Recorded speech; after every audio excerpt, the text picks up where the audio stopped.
Hello everyone, welcome to Tasty Dish by Sethu Palaniyappan. இன்னைக்கு வீடியோல கருப்பட்டி சிரப் எப்படி செய்யலாம்ன்றத பார்க்கலாங்க. கருப்பட்டி 1/2 கிலோ எடுத்து வச்சிருக்கேங்க.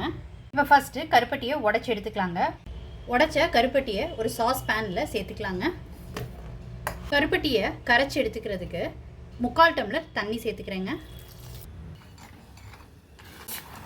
கருப்பட்டி கரைக்கிறதுக்கு 3/4 டம்ளர் தண்ணி வந்து கரெக்டானதுங்க.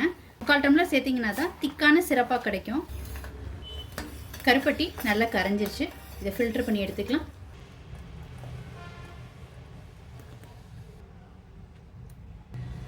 கருப்பட்டியில் நிறைய கல் மண் தூசிலாம் இருக்குங்க. அதனால் வடிகட்டி எடுத்துக்கிட்டுறணும். எப்போவுமே கரைச்சி வடிகட்டின கருப்பட்டியை பழையபடி அடுப்பில் வச்சு சிறப்பாக காய்ச்சிக்கலாங்க. அதுக்கு அடுப்பில் 2லேருந்து 3 நிமிஷத்துக்கு ஒரு கொதி வர்ற அளவுக்கு வச்சு பாயில் பண்ணிக்கலாங்க. ஒரு பிசுபிசுப்பு பதம் வந்ததுக்கப்புறம் இறக்கிக்கலாம். அடுப்பை சிம்மில் வச்சு தான் பண்ணிகிட்ருக்கேங்க. இப்போ ஒரு கொதி வர ஆரம்பிச்சிருச்சு. இப்போ அடுப்புலேருந்து இறக்கிடலாம். இப்போ பார்க்குறதுக்கு தண்ணியாக இருக்க மாதிரி இருக்குங்க. கொஞ்சம் நேரம் ஆக ஆக இது கரெக்டான பக்குவத்துக்கு வந்துடுங்க. ஆறுனதுக்கப்புறம் கிளாஸ் பாட்டிலில் இல்லை ஸ்டெயின்லெஸ் ஸ்டீல் பாக்ஸில் எதுலையாவது ஒன்றில் சேர்த்துக்கலாங்க. இப்போ கிளாஸ் பாட்டிலில் சிரப்பை ஊற்றிக்கலாங்க. கருப்பட்டி சிரப்பை பாட்டிலில் ஃபில் பண்ணியாச்சுங்க. கருப்பட்டி சிரப் ரொம்ப சூப்பராக ரெடி ஆயிடுச்சுங்க. வெள்ளை சர்க்கரையை ஸ்டாப் பண்ணிவிட்டு நீங்களும் கருப்பட்டி சிரப் இந்த மாதிரி ரெடி பண்ணி வச்சுக்கோங்க. கருப்பட்டி சிரப்பை தாராளமாக வெளியில் வச்சு யூஸ் பண்ணலாங்க. 2-3 மாதம் ஆனாலும் இது கெட்டு போகாமல் நல்லாயிருக்குங்க. நீங்கள் தேவைப்பட்ட ஃப்ரிட்ஜில் வச்சு கூட யூஸ் பண்ணிக்கலாங்க.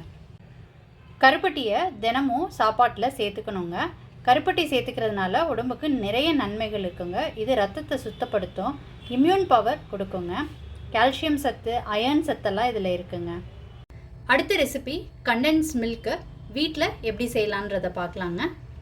டெசர்ட்ஸ், ஐஸ்கிரீம்ஸ், ஸ்வீட்ஸ்லாம் சேர்க்குற கண்டென்ஸ் மில்க் வந்து 2 பொருள் வச்சு வீட்டில் செய்ய முடியுங்க. இந்த ரெசிபி செய்கிறதுக்கு 200 ml கப்பில் 2 கப் வந்து திக்கான பால் எடுத்துருக்குறேங்க. ஒரு ஹெவி பாட்டம் பேனில் 2 டம்ளர் திக் ஃபேட் மில்க் சேர்த்துக்கிறேங்க. அடுப்பை சிம்மில் வச்சுட்டு இதுக்கு சர்க்கரை சேர்த்துக்கிறேங்க.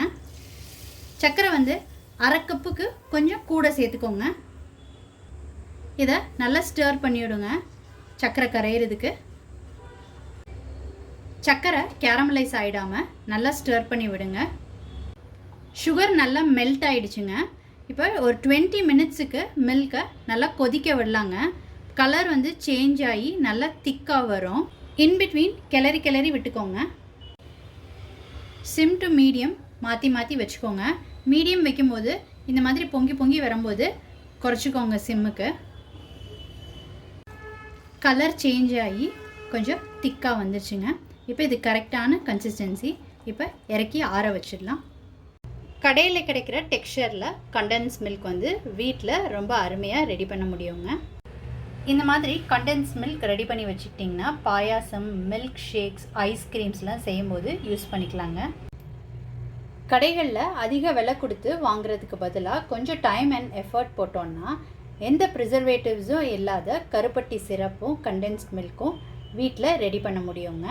ஸோ நீங்களும் இந்த 2 ரெசிபியும் கண்டிப்பாக ட்ரை பண்ணி பாருங்கள். ட்ரை பண்ணிவிட்டு உங்களோட கமெண்ட்ஸை சொல்லுங்கள். உங்களுக்கு இந்த ரெசிபி பிடிச்சிருந்துச்சுன்னா லைக் அண்ட் ஷேர் பண்ணுங்கள். உங்கள் ஃபேமிலி அண்ட் ஃப்ரெண்ட்ஸ்க்கு tasty dish by Sethu Palaniappan சேனலை சப்ஸ்கிரைப் பண்ணுங்கள்.